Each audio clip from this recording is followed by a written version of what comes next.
Arizona News Radio. A controversial statement allegedly made by a White House staffer about ailing Senator John McCain, not discussed during a lunch that Senate Republicans had with the president today, but Majority Leader Mitch McConnell made these comments. Well, the person who said that should apologize and should apologize publicly. Phoenix firefighters were going to lunch. They saw a fire in a home, and they had to deal with a gas leak there. Most of the fire was concentrated to the back at that point. It had already moved through the home. It appeared to us. Luckily, we hadn't found anybody indicating that they had been burned or suffered smoke inhalation. 2 people dead, 6 injured. Another wrong-way accident, State Route 347 near Maricopa. This was a head-on collision, and unfortunately, we lost both drivers from both of those vehicles involved in that head-on collision. In Lake Havasu City Police have arrested 3 people for abandoning dozens of chihuahuas. George Tanner, Arizona News.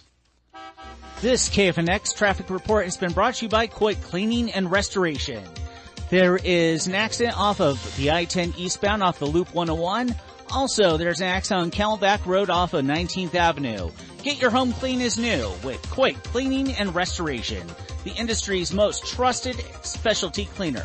For more information, with more than 66 years, use their customer clean methods. Call 1-800-4COIT.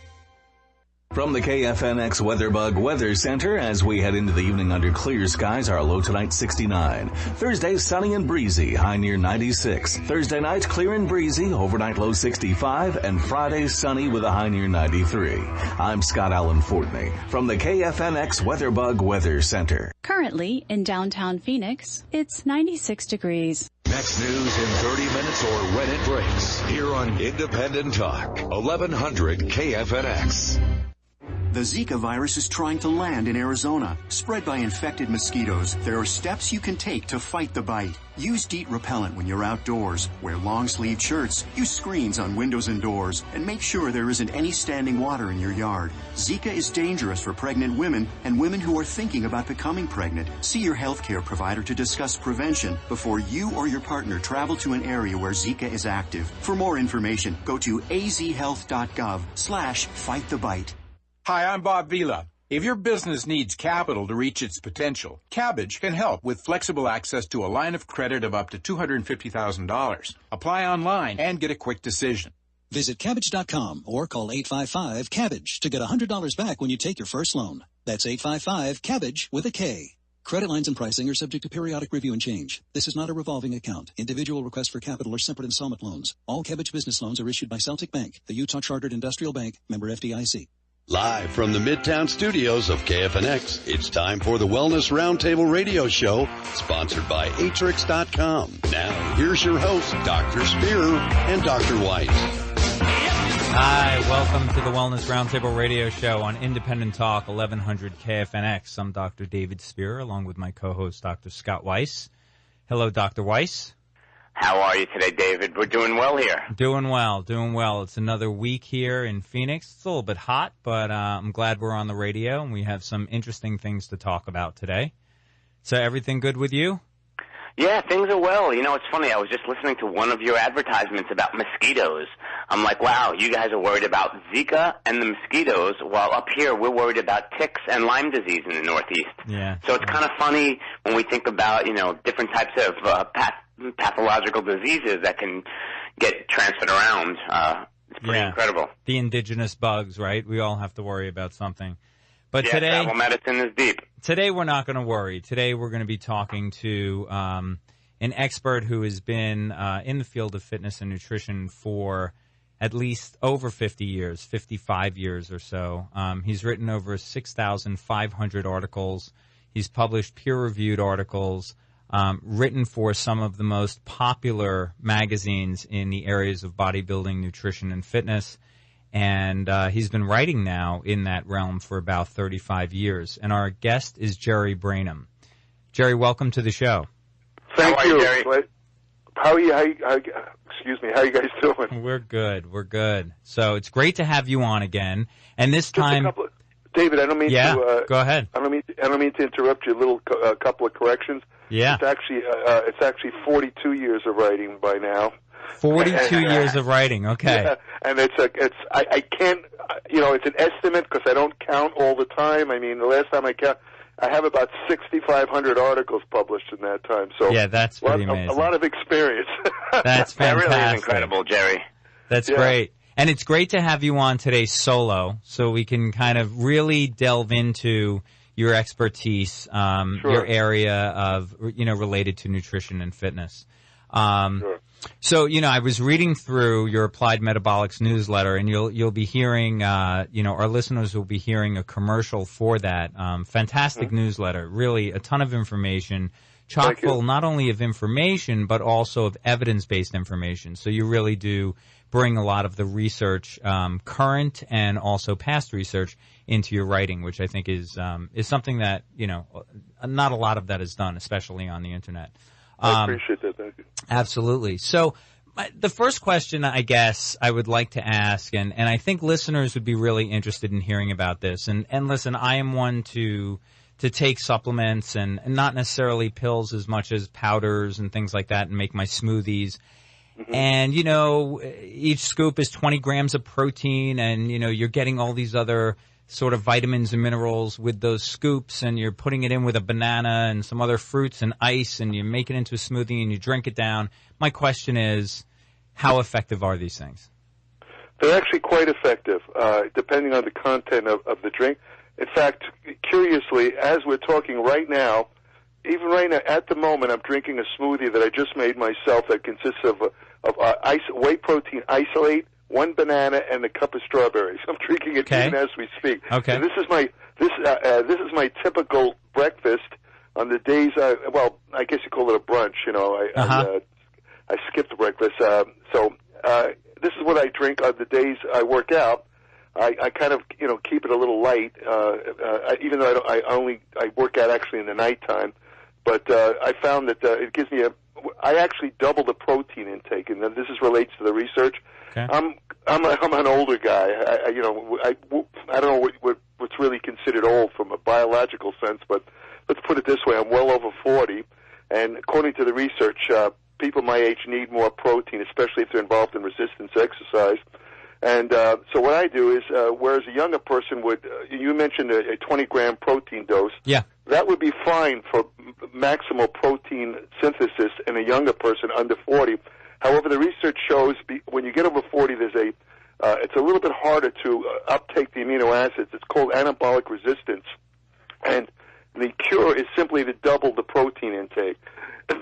When you do that, you double the intake of a particular amino acid called leucine, which is a branched-chain amino acid.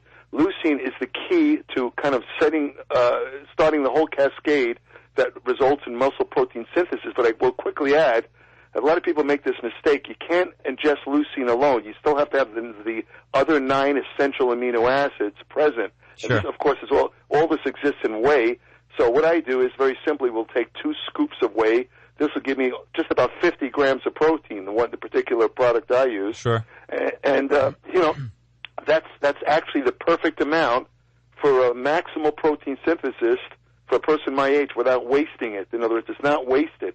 So. But is it that easy, Jerry? Is it yeah. that easy just to double the protein? Is it that easy just like to really force it in? It's to prevent that anabolic resistance. Do you just double it? Really? Is that easy? Actually, no. I'm oversimplifying it. To tell you the truth, there has to be a resistance exercise component. In other words, a person who's sedentary, who just doubles the protein, let's say you're over 40 and you double your protein intake, that's not going to overcome the anabolic resistance. Great point. You always have to have a exercise component. And I work out not every day, but let's say most days I work out. I take a couple of days off, But because of that, the protein is actually used. There's a definite interaction with resistance exercise. It has to do with this. I don't want to get into complex, but you guys would understand, but I don't want to boggle the minds of listeners. But, it has to do with the mammalian target of rapamycin. Exercise stimulates it and the amino acid stimulate it. And when you do it together, it seems to overcome the anabolic resistance effect. Okay. So here's a question I have. So, how do the powders match against, let's say, a piece of chicken breast? So, it's funny. Yeah. Okay, I'm sorry. Go ahead and continue. No, I was going to say, drinking a smoothie is easy, right? I probably have a smoothie every morning, and it's similar to what you drink. But, if I'm not going to sit and chow down on a piece of chicken breast. So, what, and is there a difference in terms of how it becomes bioavailable, how it assimilates in the body? Is there also a difference with how it's excreted? And what you had said, that 40 grams of protein is being used. That's great. But if I eat too much protein, do I not then kind of overload and, kind of excrete it out, right? Right. Okay. Good question. A very good question, and it's highly pertinent because there's a lot of confusion. Most of the studies that examine protein use for purposes of stimulating maximal muscle protein synthesis, which of course is the cornerstone of muscle hypertrophy or growth, usually use isolated protein supplements, and the main one being whey protein isolate. Okay. Now, whey protein isolate, as you know, has different characteristics than food. It's absorbed very rapidly. It peaks in the blood in, I believe, it's 60 minutes, and it's just about gone in 90 minutes. Now, I did an entire article, I think it was 1 or 2 issues ago in my Applied Metabolics newsletter, actually examining or comparing getting all your protein from whole food sources versus isolated protein sources. And what I did is I looked at the research, and what it boils down to is very simple. And this is something that protein supplement purveyors don't like people to know. But the truth is, you can easily get all your protein from foods. In fact, whole food actually offers a bit of an advantage because a lot of people don't know this. The more rapidly you absorb a protein, the quicker a lot of the amino acids are oxidized in the liver. And now, of course, when you eat a whole protein food, it has to undergo the digestive process. We're talking about 4, possibly 5 hours. So what happens is, and you also have to consider the added nutrients that are in food that are not in the whey protein. Right. All this adds up to the fact that whole food actually has a bit of an advantage to the isolated protein supplements, because you probably wind up using more of the protein from food than you do from the protein supplements. I see. And as far as your question about too much protein, what happens is, let's say I used figures. We used figures earlier: 20 grams for younger people. Let's say 40 grams for older people. Now, let's say somebody decides to consume 100 grams of protein at once, which is a fairly large amount. What happens? A lot of registered dietitians, if you ask them this question, will say, well, since protein contains calories, 1 gram of protein contains 4 calories per gram. So what does that mean?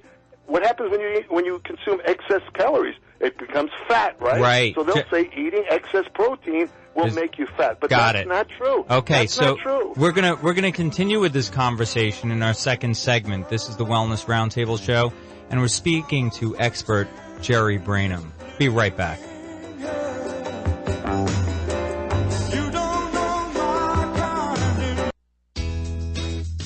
Information on better health, fitness, and nutrition is everywhere, but much of it is about selling and not teaching. Jerry Brainum's Applied Metabolics newsletter is different. No ads, no advertisers, only pure, unvarnished truth. Jerry Brainum has written for bodybuilding magazines for over 35 years and published over 6,500 articles, and has been on the scene of fitness and nutrition for 56 years. His Applied Metabolics newsletter is an incredible source of practical, no-nonsense guidance, offering in-depth information about nutrition, food supplements, exercise science, ergogenic aids, anti-aging and longevity research, women's health issues, fat loss techniques, preventative medicine, and more.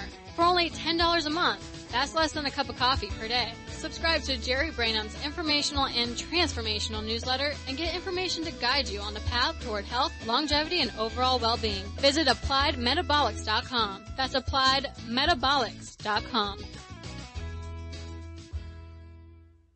Are you tired of traveling or waiting to see a health professional? Now you don't have to. Video chat with an expert anytime, anywhere, and get your health questions answered. Visit wellnessroundtable.com and speak to experts from all over the country in the areas of health, wellness, and fitness. Wellnessroundtable.com offers an on-demand system that allows you to connect to an expert immediately. No scheduling, no appointments necessary. Wellnessroundtable.com. Visit our website and take advantage of our on-demand system, wellnessroundtable.com, where you get your questions answered. Wellnessroundtable.com. Atrix is one of the fastest growing companies in the footwear industry and is widely recognized as a global leader in comfort and wellness footwear products. The Atrix mission is to create the healthiest shoe on the market today. With fashion, function, and quality at the forefront, Atrix designs and manufactures most types of footwear for both men and women. All styles are crafted with care to meet the highest standards in design, incorporate cutting-edge technologies, and offer unmatched customization and adjustability. To learn how Atrix can help you with your feet, go to AETREX.com.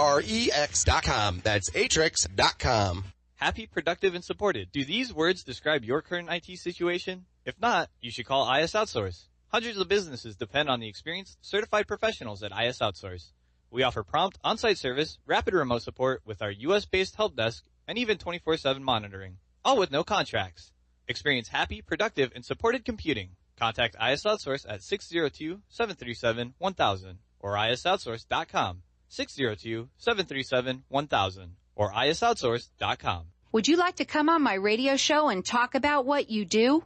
I'm Carol Blonder, the host of Networking Arizona. I created a show where you can get yourself heard by thousands of listeners. You also get a podcast of the show so you can put it on your website. Heard Tuesdays and Fridays from 3 to 5 p.m. It's a drive time, prime time show. Call me and book your spot at 602-228-4629. Get the word out about what you do. Visit my website, networkingarizona.net.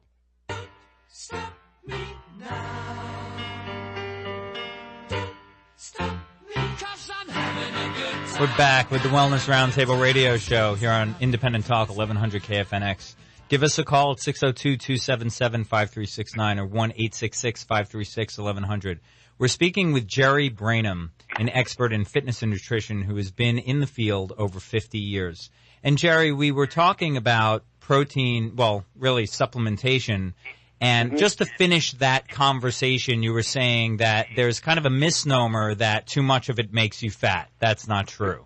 Well, that's written all over the Internet, and just about every time you read an article by a registered dietitian, and I'm not trying to attack registered dietitians, except they seem to go by their rote learning, what they were taught in school, and on a theoretical basis, it makes sense that if you over-ingest calories from any source, whether it's protein, fat, or carbohydrate, the excess calories, if you don't oxidize them through exercise, they have to be stored as fat. But it doesn't work like that. Right. That's what I was taught. Right. Everybody who goes to college and studies science, biochemistry is taught this. But the truth of the matter is, for some strange reason, it doesn't work like that, except in one instance, which I'll mention in a minute. But I just want to point out, there's been at least 4 studies that I know of that involve bodybuilders, involved in resistance exercise, where some of them had, get this, 5 times the suggested daily amount of protein needed to produce muscle hypertrophy, and not one of them showed even a trace of fat gain, not a trace. And in my own personal experience, which is now 57 years, I've used very high protein diets myself, admittedly way too high when I was younger. I didn't know that much about, in those days we were told to eat as much protein as possible. Sure.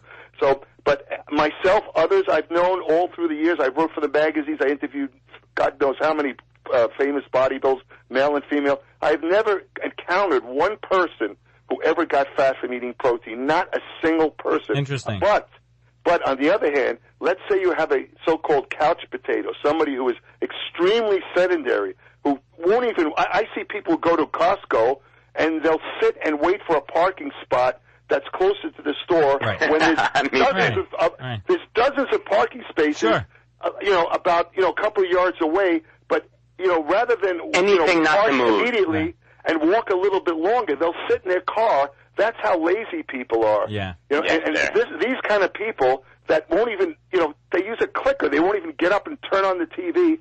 Now, if they eat a lot of protein, then now you're talking, this is what you guys learned. This is the truth. If you're completely sedentary and you eat massive amounts of protein, there's a chance that it will become body fat. But let me quickly add, now this is really confusing. They had an article in the American Journal of Clinical Nutrition, I believe it was, and they actually looked at this issue of what happens when people who are not involved in exercise consume excess amounts of protein. Now, these were not necessarily people lying in bed. They would just went around about their daily activities. But they weren't involved in lifting weights or working out or, you name it. They still didn't get fat. These people were eating far more protein. The daily protein requirement for the average person is 0.8 grams per kilogram of body weight. It's about a half a gram of protein per pound. These people were eating double that amount, and none of them showed any fat gain. Got it. That's incredible. Okay. Dave, I just like that Dr. Weiss, I like that Jerry used the word clicker. You know, it reminds me of my family. You don't hear that anymore, I know. I Yeah. don't see my mind's back in the 70s. What can I tell you? Well, what's really funny is my wife tells a story about her brother when he was younger. He used to sit in front of the television, and her father would say, Adam, Channel 2. Adam, Channel 7. Adam. Now, there was only 2, 4, 7, 9, and 13. Oh, and 11 in New York, in 11. So there wasn't that many channels. I remember that. I grew up in New York. I remember that. Right. Yeah. So, Dr. Weiss, what do you think about, do you use protein supplementation? You know, I don't supplement, but I do have a really good protein source with all the beans I eat.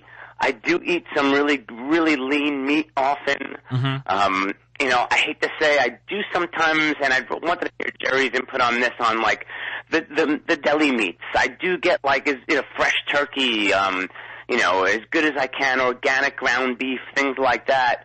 So I think I really have a solid protein source, but I don't double it, and I'm not really having that much. And if I can do that and not really gain calories, then my mindset has switched. I might think, you know, differently about ingesting a little bit more protein, because we all know as you age, it's harder to keep mass on. No doubt it's about harder to keep protein on.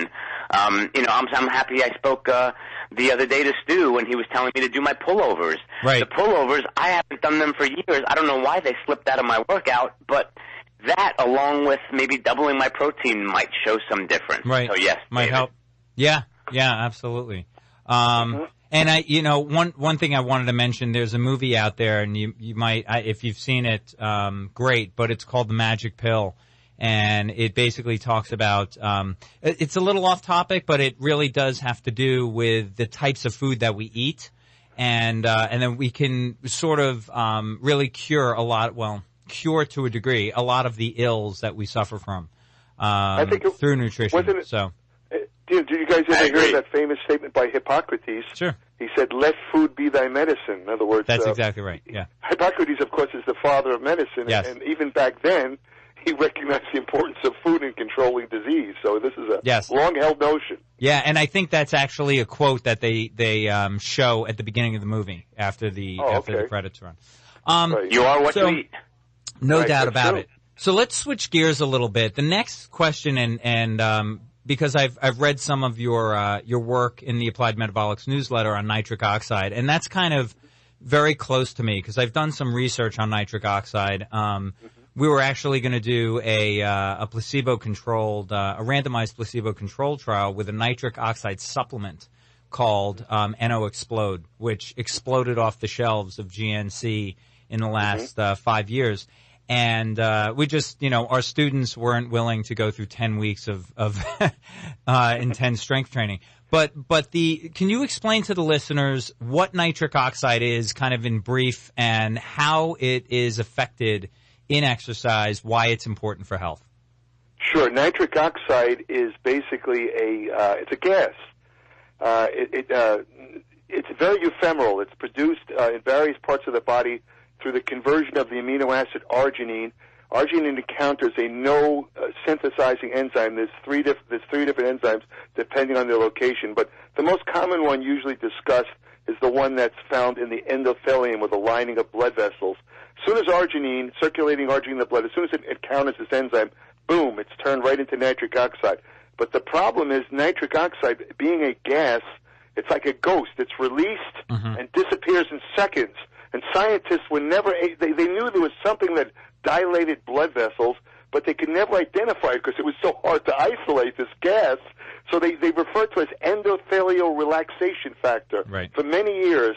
Finally, in the 90s, I believe it was, it could be the 80s, maybe I'm wrong about that, a couple of scientists actually were able to, they never really isolated nitric oxide, but they were able to identify it by isolating the byproducts of nitric oxide metabolism, which are known as nitrates. And this is an important point because nitrates exist naturally in food, which, you know, I'll get to that in a second. But basically the point is nitric oxide, these three scientists that were able to isolate it and really kind of say what it really was, that's when it became nitric oxide. They received the Nobel Prize. I forget whether it was for medicine or physiology. I think it was 1998. Yeah. Mm-hmm. But, now nitric oxide is most associated. It does a plethora of things in the body. I mean, it's involved in so many different processes. But its most familiar, let's say, usage is the way it dilates blood vessels. Correct. Yeah. There's a theory, for example, that essential hypertension, which basically is hypertension that really can't be explained by kidney disease or some other obvious cause. Yep. A lot of scientists believe that extensive damage to the endothelium causes the endothelium to fail to produce enough nitric oxide. And, of course, nitric oxide dilates the blood vessels and lowers the blood pressure. So they think that essential hypertension may be a deficiency of nitric oxide. In fact, I just saw a rat study just the other day where they gave rats a substance which prevents the premature breakdown of arginine. Right. And then they gave the rats arginine, and these rats had the equivalent of essential hypertension. The hypertension disappeared, completely disappeared. As soon as now from let's say from an athletic bodybuilding point of view, the idea of using a nitric oxide supplement like the one you mentioned, this No Explode stuff, is it basically supplies arginine and a couple other nutritional factors. Right. The idea is that by dilating the blood vessels, you not only bring more oxygen to the muscles, which will, of course, lower fatigue and increase muscular endurance. Absolutely. But from a bodybuilding point of view, you get a better pump because there's more blood getting. You get this tremendous muscle pump where the muscle feels like it's going to blow right out of the skin, and bodybuilders love that. Right. No, I think that's excellent information, and we're going into our next segment, but I'd like to continue that conversation just briefly when we come back. We're talking with Jerry Brainum, fitness and nutrition expert, and we're covering a lot of information about supplements and physiology. Stay with us. We'll be right back here on Independent Talk, 1100 KFNX. This is the Wellness Roundtable Radio Show.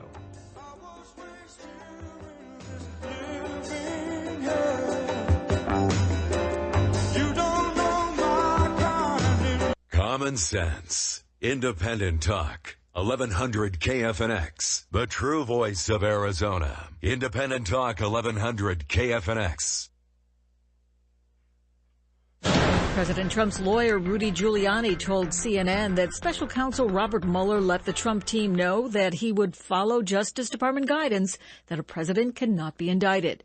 President Trump met with Republican leaders from California today to talk immigration and the state's sanctuary policy. Details from correspondent Jim Roop. It is a crisis. Literally disgusted me. We're tired of it. This is insanity. Some of the thoughts on the minds of California Republicans about the so-called sanctuary state law, most of them saying the law, which limits local law enforcement's ability to communicate with federal immigration agents, makes their neighborhoods less safe, to which the president replied, in referencing the cities and counties fighting the law, that there is a change of heart in California. Calling for better pay and more state spending for students, thousands of North Carolina teachers rallied today at the state legislative building in Raleigh as they skipped school. I'm Barbara Cusack.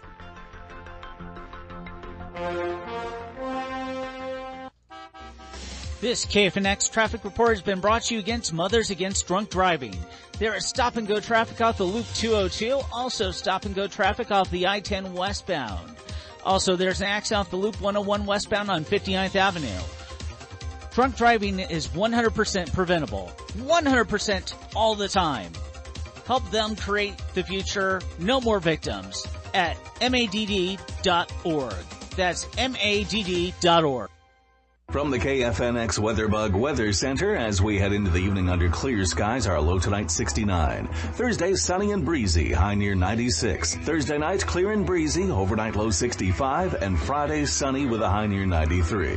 I'm Scott Allen Fortney from the KFNX WeatherBug Weather Center. Currently, in downtown Phoenix, it's 96 degrees. Next news in 30 minutes or when it breaks. Here on Independent Talk, 1100 KFNX. Join the Scottsdale Philharmonic, Arizona's premier Philharmonic, for a free afternoon of fantastic symphonic magic on Sunday, May 20th at 4 p.m. at Scottsdale Bible Church, located at 7601 East Shea Boulevard in Scottsdale. The free concert will feature Ride of the Valkyries by Wagner and Die Fledermaus Overture by Strauss. VIP seating is available for $15 donation. For more information and events, please visit ScottsdalePhilharmonic.com. That's ScottsdalePhilharmonic.com.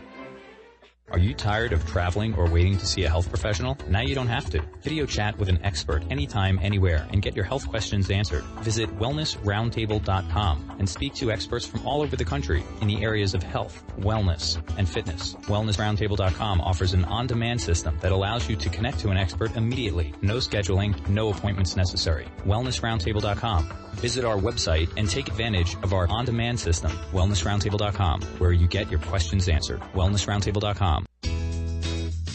Information on better health, fitness, and nutrition is everywhere, but much of it is about selling and not teaching. Jerry Brainum's Applied Metabolics newsletter is different. No ads, no advertisers, only pure, unvarnished truth. Jerry Brainum has written for bodybuilding magazines for over 35 years and published over 6,500 articles, and has been on the scene of fitness and nutrition for 56 years. His Applied Metabolics newsletter is an incredible source of practical, no-nonsense guidance, offering in-depth information about nutrition, food supplements, exercise science, ergogenic aids, anti-aging and longevity research, women's health issues, fat loss techniques, preventative medicine, and more.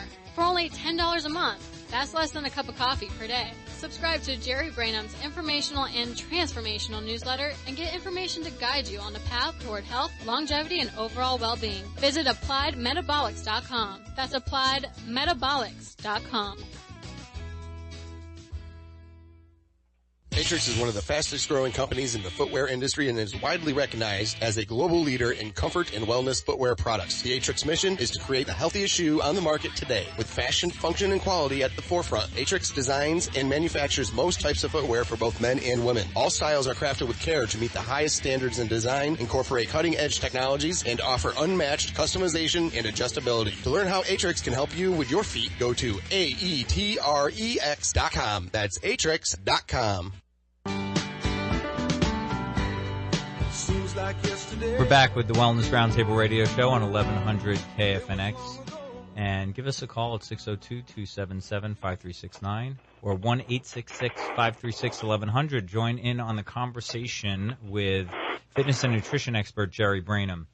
So, Dr. Weiss, I believe you had a question for Jerry Brainum about nitric oxide in its relation to weightlifting.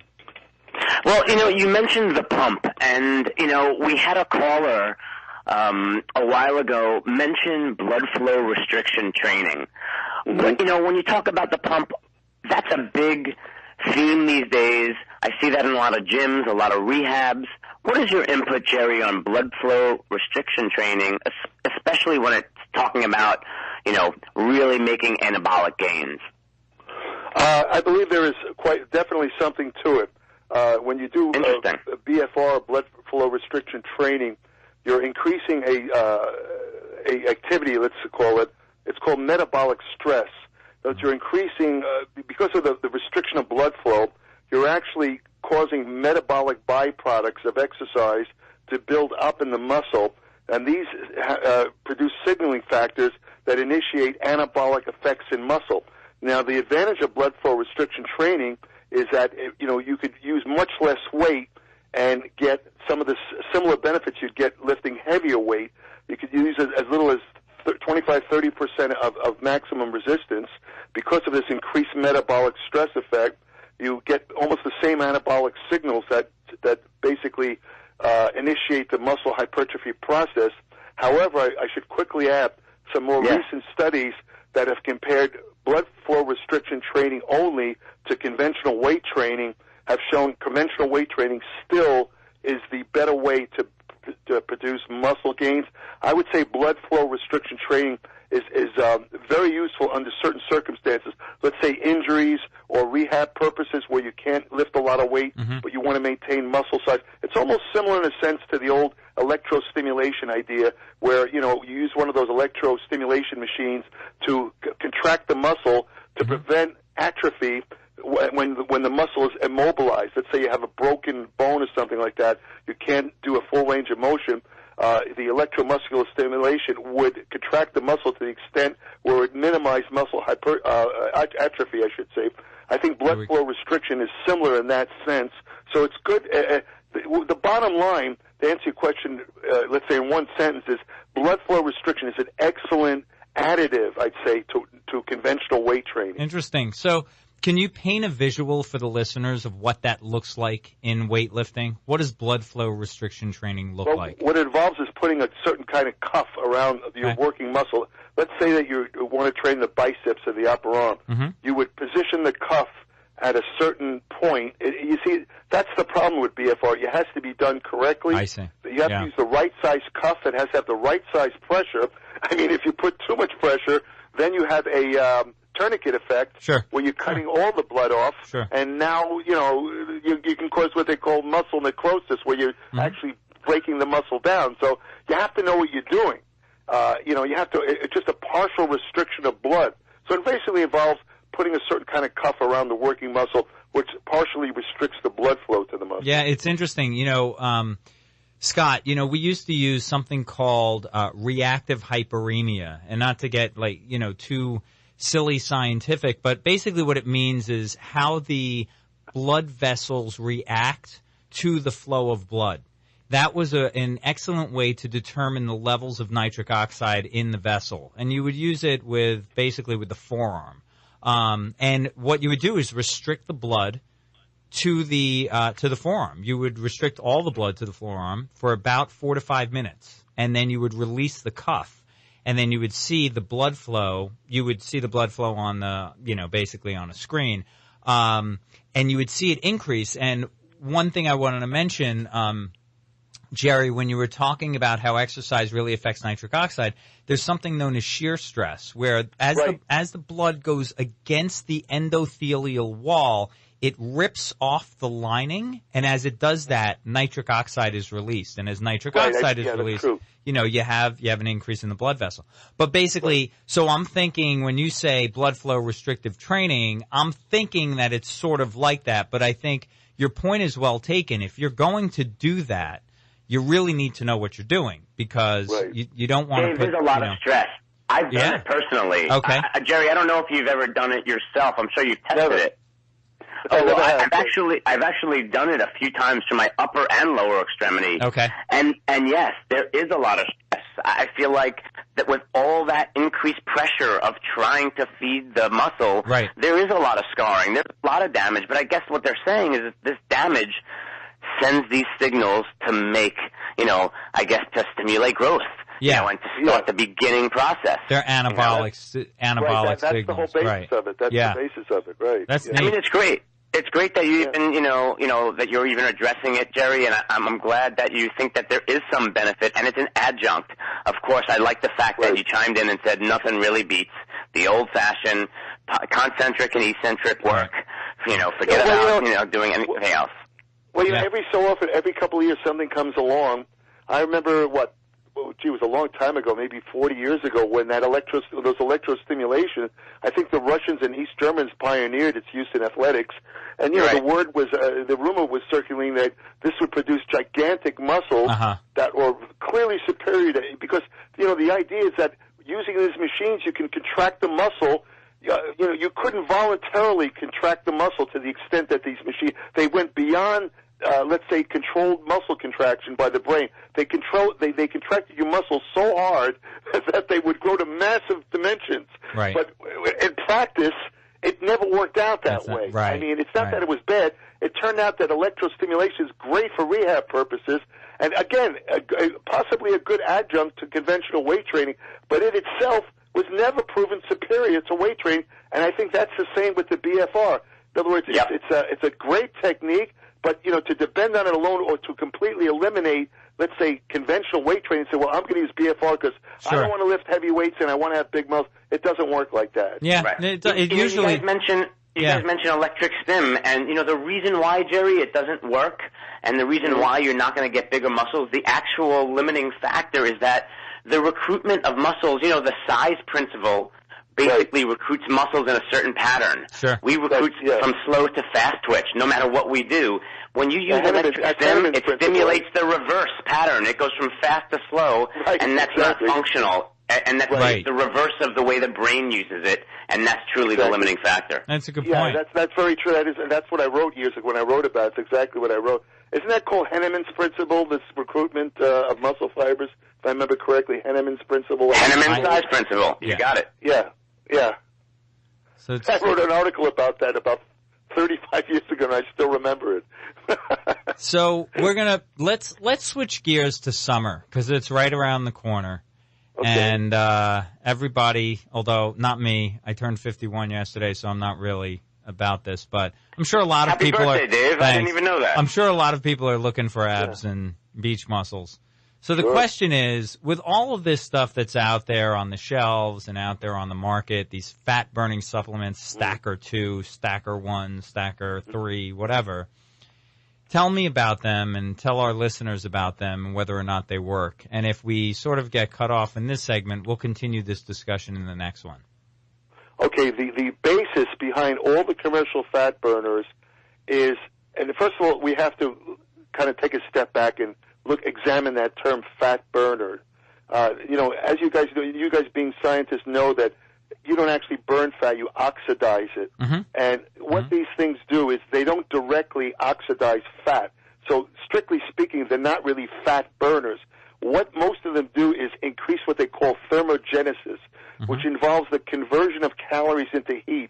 It's known in biochemistry as a futile energy cycle because no work is being performed, but calories are still being oxidized. Right. Okay. And what these things do, these various fat-burning substances, most of them are based on caffeine, which does have a pretty good long record in the literature of producing thermogenic effects.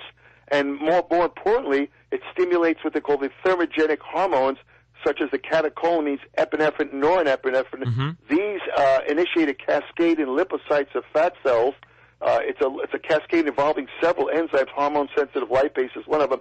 But the net effect is it releases fat from fat cells. Fat in fat cells is stored as triglyceride, which is three fatty acids attached to a glycerol backbone. When these enzymes are stimulated by the catecholamines, which in turn are stimulated by some of the substances in the fat supplement. We're gonna break right here. Okay. And we're gonna continue the conversation. It's really interesting. Stay with us. This is the Wellness Roundtable Radio Show. We'll be right back after these words.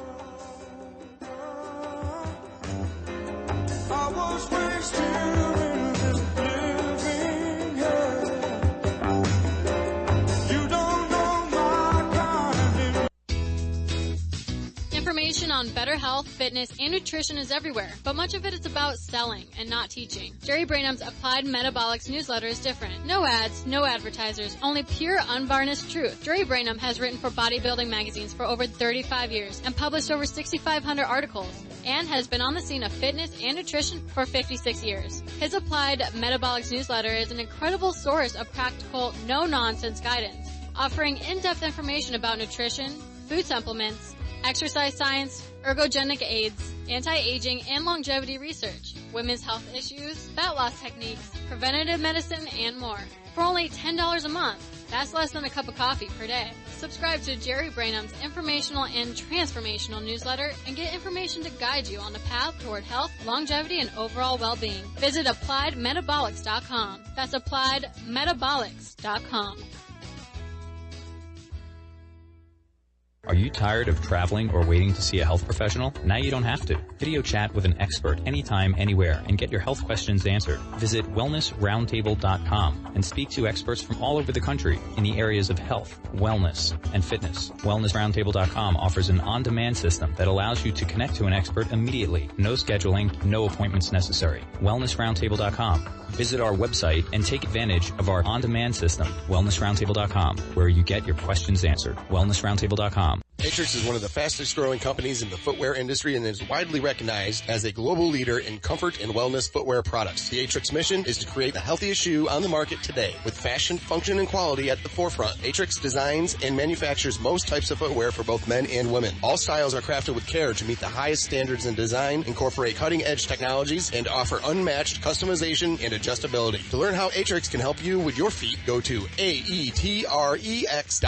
That's Atrix.com. Hey everyone, this is Ken Beckrick, owner of Online Trading Academy Phoenix. One of my students recently told me that Online Trading Academy is the best kept secret in the Valley. Well, let me tell you, if you're a business owner, the last thing you want is for your business to be a secret in the community it serves, even if it is the best one. So I'm offering a series of complimentary workshops to get the word out. The workshop will benefit beginners who want to generate monthly income trading the financial markets. Additionally, it'll benefit those who have no interest in trading but want to manage their long-term retirement accounts. And if you're an experienced trader who's struggling to generate consistent profits, this workshop's for you too. Admission is free for those who call 8448-INCOME right now. That's 844-846-2663. When you attend, you'll also receive 5 of our most popular home study courses absolutely free. Call 8448-INCOME now. Seating is limited. Call 844-846-2663 today.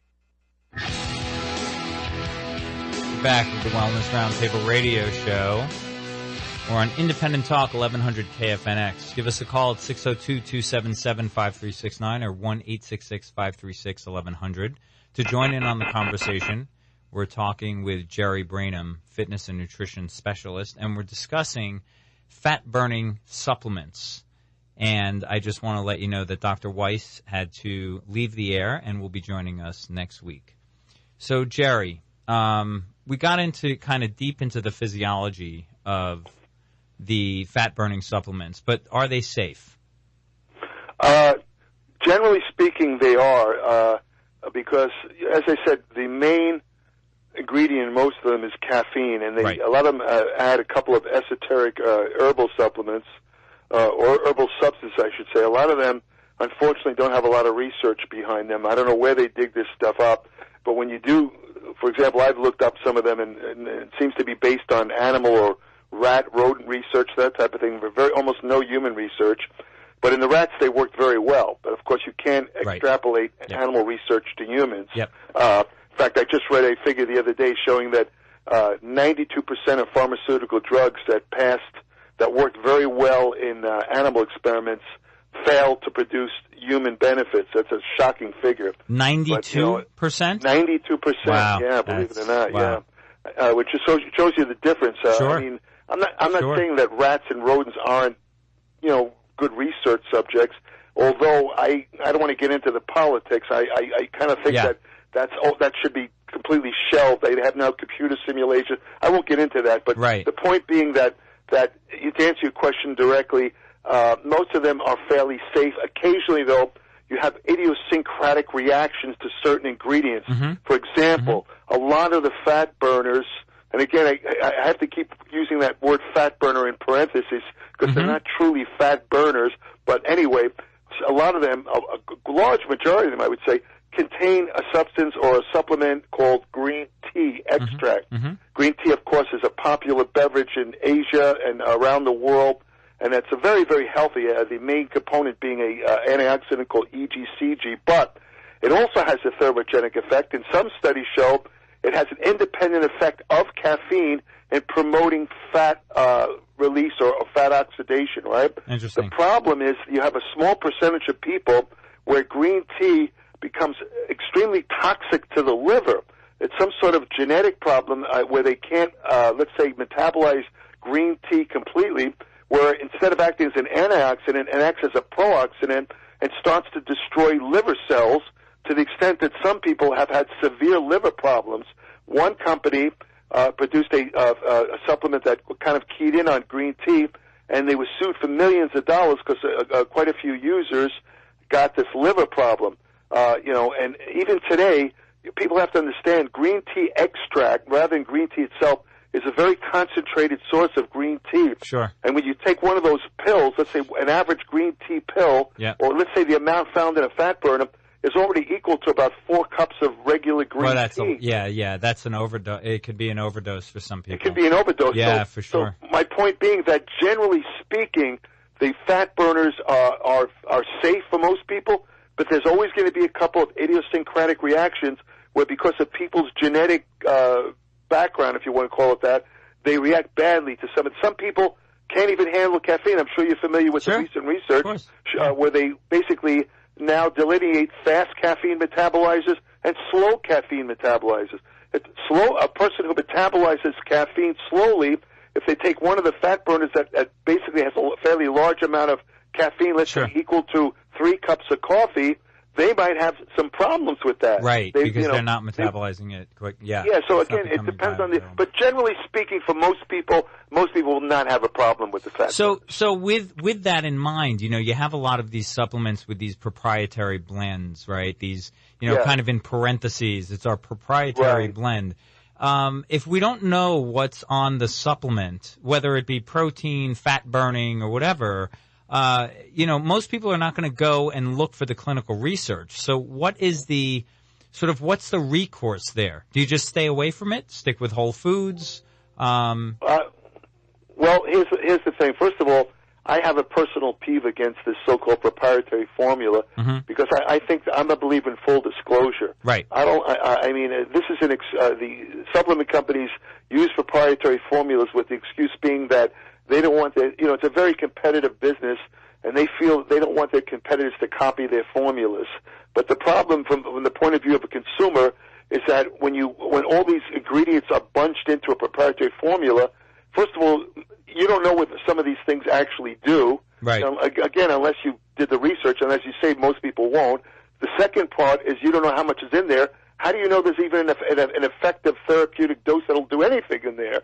And the final consideration is, why are you using a fat burner in the first place? Because it alone will not oxidize fat.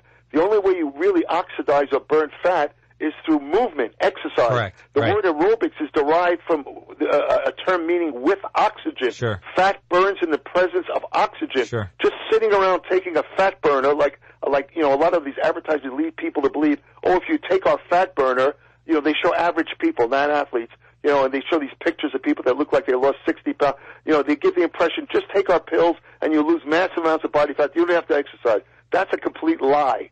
That's a lie. Even if you take the fat burners, you have to exercise, and you have to follow a diet. You have to decrease your calories or possibly your carbohydrates if you're insulin insensitive. The fat burners alone will not work. So the bottom line, again, I'm sorry to be long-winded about this, but the truth of the matter is anyone seeking fat loss, I'm sorry, there's no way of getting around it right now. You have to in order, it's diet first, reduction of calories, possibly reduction of carbohydrates, followed by exercise, particularly aerobic exercise, which involves greater oxygen use. Those are the true and only ways to lose body fat. No matter what you read, no matter what anyone tells you, this is the unvarnished truth. Yeah, and I think that's a really good point. And I'm referencing an article that you wrote on maximum burn, the science of maximal fat oxidation during exercise. And it's interesting to note that fat oxidation or the usage of fat is relative to the individual. So as you state in your article, there are some elite athletes that can still oxidize fat at very, very high levels of intensity.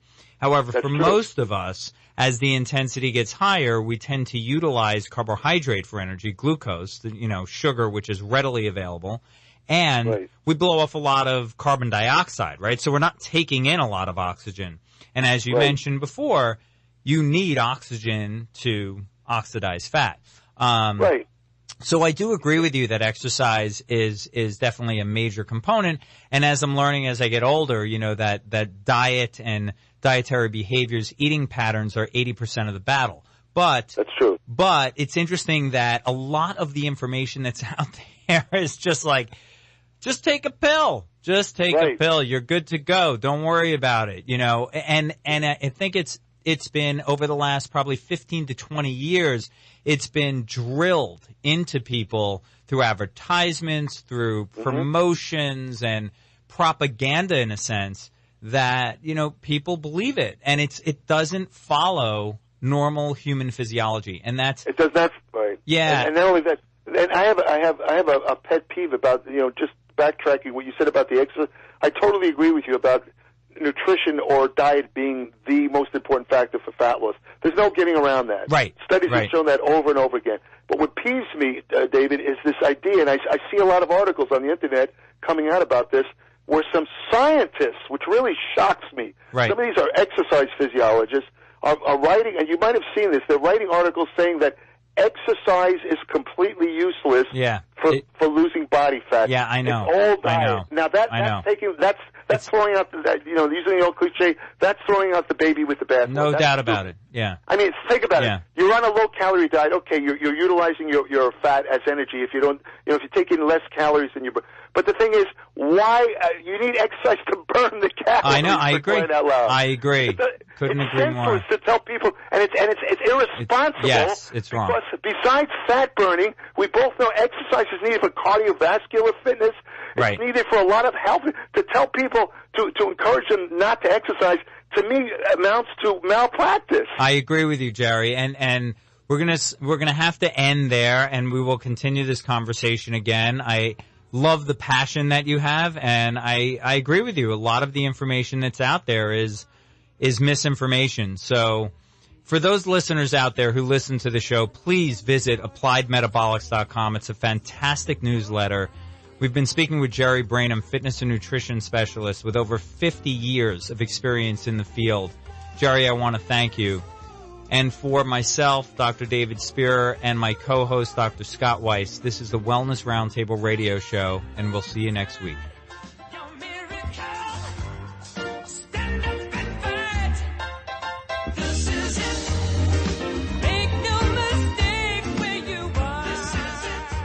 You've been listening to the Wellness Roundtable Radio Show right here on Independent Talk 1100 KFNX. Tune in next week for more from the experts on the Wellness Roundtable Radio Show. Atrix is one of the fastest growing companies in the footwear industry and is widely recognized as a global leader in comfort and wellness footwear products. The Atrix mission is to create the healthiest shoe on the market today with fashion, function, and quality at the forefront. Atrix designs and manufactures most types of footwear for both men and women. All styles are crafted with care to meet the highest standards in design, incorporate cutting-edge technologies, and offer unmatched customization and adjustability. To learn how Atrix can help you with your feet, go to AETREX.com. That's Atrix.com. Welcome to the Orphan Diaries. Here is the president of Food for Orphans, Gary Van Dyke. There are 143 million orphans in the world today, and another child becomes an orphan every 2 seconds. Food for Orphans is helping to end that suffering. Every dollar donated provides 2.5 meals, and every $100 will provide a meal to 250 innocent orphans. That's a real demonstration that someone loves them. For more information, visit www.foodfororphans.org. You're listening to Independent Talk, 1100 KFNX, Cave Creek, Phoenix, a division of Premier Radio Stations. It's 4 o'clock.